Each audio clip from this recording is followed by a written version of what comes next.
Bekerjasama dengan anggota Komisi 4 DPR RI, Haji Sulaiman El Hamzah, Badan Pengelola Dana Perkebunan Kelapa Sawit atau BPDPKS, dan Asosiasi Petani Kelapa Sawit Perusahaan Inti Rakyat atau Aspekpir melaksanakan kegiatan bimbingan teknis sawit baik dan Expo di Merauke pada tanggal 29 dan 30 Oktober tahun 2022.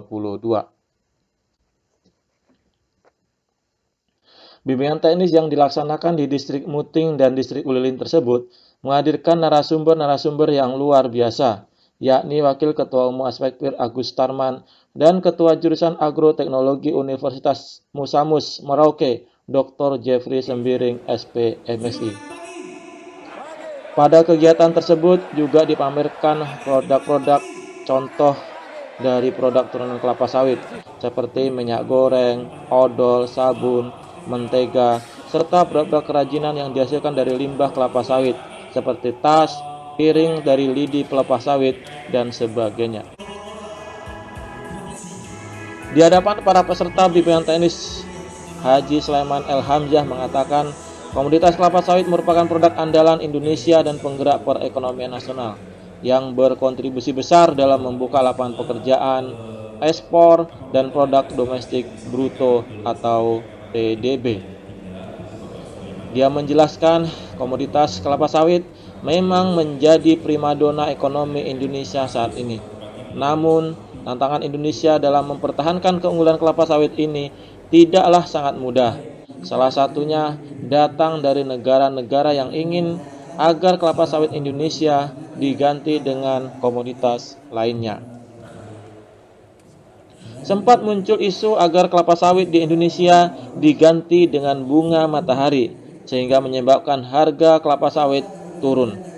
Akan tetapi saat ini situasi sudah jauh lebih baik, sehingga harga kelapa sawit juga kondisinya sudah sangat baik.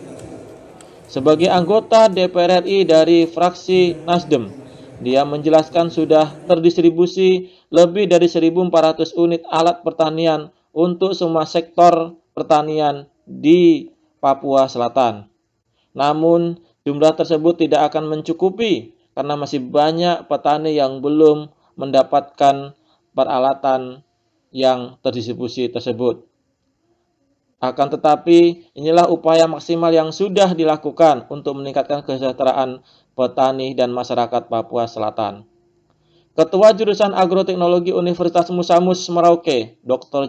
Jeffrey Sembiring, SPMSI mengatakan industri pengolahan dan pertanian menjadi andalan dalam pencapaian target pertumbuhan ekonomi nasional. Dia menjelaskan kelapa sawit merupakan tanaman tahunan yang dapat menghasilkan buah dan diolah dalam bentuk CPO maupun EKO. Minyak kelapa sawit berkontribusi sebesar 35% dari total kebutuhan minyak nabati dunia. Sementara itu, Wakil Ketua Aspekpir Agus Sutarman menjelaskan, dari awal kita bangun sampai tidur kembali, banyak aktivitas yang langsung bersentuhan dengan produk-produk kelapa sawit.